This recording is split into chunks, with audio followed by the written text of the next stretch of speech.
नमस्कार। आज मैं आपसे एक विषय पे बात करना चाहता हूँ।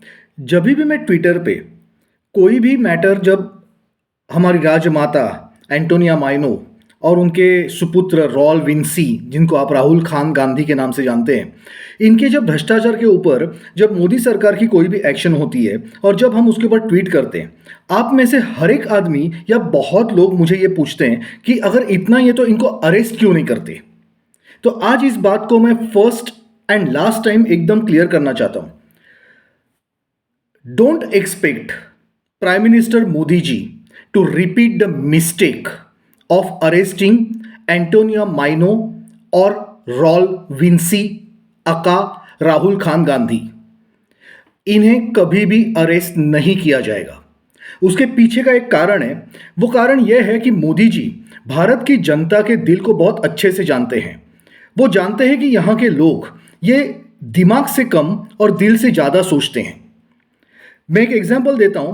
4 अक्टूबर 1977 को चौधरी चरण सिंह, ये जब डेप्यूटी प्राइम मिनिस्टर थे, उन्होंने इंदिरा खान गांधी को अरेस्ट किया था, क्योंकि इस इंदिरा खान गांधी ने 1975 से लेकर 1977 तक जो इमरजेंसी लगाई थी, उसमें जो डेमोक्रेटिक वैल्यूज का जब सत्यानाश किया था। मैं ये बात इसलिए आज के दिन कर रहा हूं because today is Constitution Day. So इस कॉन्स्टिट्यूशन डे पे जब कांग्रेस अपने आप को इस लोकशाही की क्रूसेडर समझती है, सबको ये बताती है कि we are the only crusaders of freedom of expression, freedom of speech etcetera etcetera, तो इसी इंदिरा खान गांधी ने 1975 से लेकर 1977 तक इस भारत देश की पूरी डेमोक्रेसी को कुचल दिया था इमरजेंसी लगा के। लोगों में इतना रोष था, इतना गुस्सा था कि उसके बाद 1977 के इलेक्शन में उन्होंने इंदिरा खान गांधी को उखाड़ के बाहर फेंक दिया और उनके जगह पे जो सत्ता बनी वो तो मोरारजी देसाई प्राइम मिनिस्टर बने और उनके नेतृत्व में, उनके लीडरशिप में जो सरकार बनी, उसमें चौधरी चरण सिंह जी जो डिप्टी सीएम थे, उन्होंने ये बहुत बड़ी गलती की थी कि उन्होंने इंदिरा गांधी को अरेस्ट किया था 4 अक्टूबर 1977। उसके बाद क्या हुआ, जैसे हमारे जुडिशियरी का सिस्टम है where jail is a exception and bail is normal, तो अकॉर्डिंगली बेल तो मिली और बेल मिलने के बाद इस औरत ने बाहर आके जो विधवा लाप मचाया था कि सब जगह पे जाके देखिए एक विधवा औरत के साथ इन्होंने क्या किया, कैसे जालिम दुनिया है, कैसे जालिम नेता है, ये लोग अपना खुद का पर्सनल पॉलिटिकल वेंडेटा निकालने के लिए एक विधवा को तंग कर सकते हैं, उसे जेल में डाल सकते हैं, वगैरह वगैरह वगैरह। और फिर नतीजा, हमारे देश की माताएं, भगिनी एंड इवन जेंट्स उनके प्यार में, उनके इस विधवा लाप में बह गए। उन्हें बहुत सिंपथी आने लगी और वो सिंपथी का नतीजा ये हुआ कि 1979 में ये इंदिरा खान गांधी वापस सत्ता में आ गई। मतलब लोगों ने 2 साल के अंदर उसके पहले के 2 साल के जो टॉर्चर थे, जिस तरह से लोगों को बिना किसी केस के अंडर मिसा मतलब maintenance of internal security act के अंडर बिना किसी आरोप के, बिना किसी तहकीकात के जेल में डाला जाता था, वो सब कुछ भूल गए। कैसे न्यूज़पेपर्स ब्लैकआउट कर दिए थे, वो सब कुछ भूल गए। कैसे लोगों की प्रॉपर्टीज, उनका सोना, गहने, जो कुछ भी हो, संजय खान गांधी ने पूरा का पूरा हड़प लिया था, सब कुछ भूल गए। और 2 साल का वो सब कुछ टॉर्चर भूल के एक विधवा लाप के चक्कर में, क्योंकि चौधरी चरण सिंह ने गलती की कि उनको विक्टिम कार्ड खेलने का मौका दिया, ये करके लोग भूल गए और वापस 79 में इंदिरा खान गांधी ये मैसिव मेजोरिटी के साथ वापस सत्ता में आई।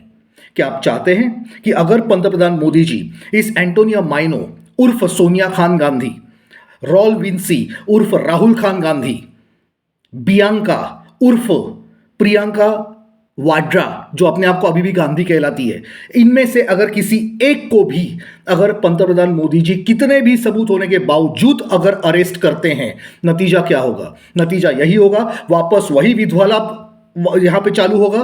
देखो हमारे साथ क्या हुआ, हमारे साथ अन्याय हो रहा है, वगैरह वगैरह। और फिर हमारे देश के लोग अपने दिमाग को छोड़ के, अपनी भावनाओं में बह के इन लोगों को फिर एक बार सत्ता में लेकर आएंगे। और अगर ये सत्ता में आ गए तो इस देश का सत्यानाश होने से, वापस 40 साल पीछे जाने से कोई नहीं रोक सकता। और ये मोदी जी अच्छे से जानते हैं और इसलिए इन्हें कभी अरेस्ट नहीं किया जाएगा।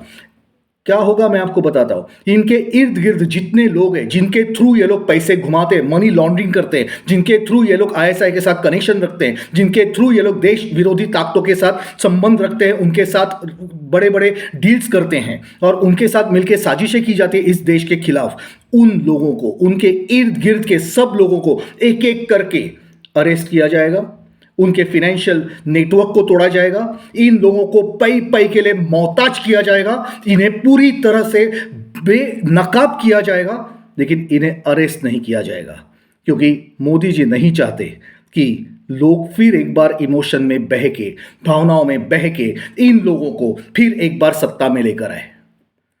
हाँ, लेकिन एक बात जरूर बोलता हूं, यही कारण है कि जिसकी वजह से हमारे सेठ, घुंगरू सेठ केजरीवाल ये पक्का तिहाड़ जाएंगे और 2024 के पहले ही जाएंगे।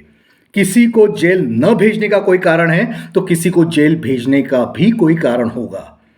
अब इसके ऊपर आप विचार कीजिए मैंने ऐसे क्यों कहा। धन्यवाद। जय हिंद, जय भारत।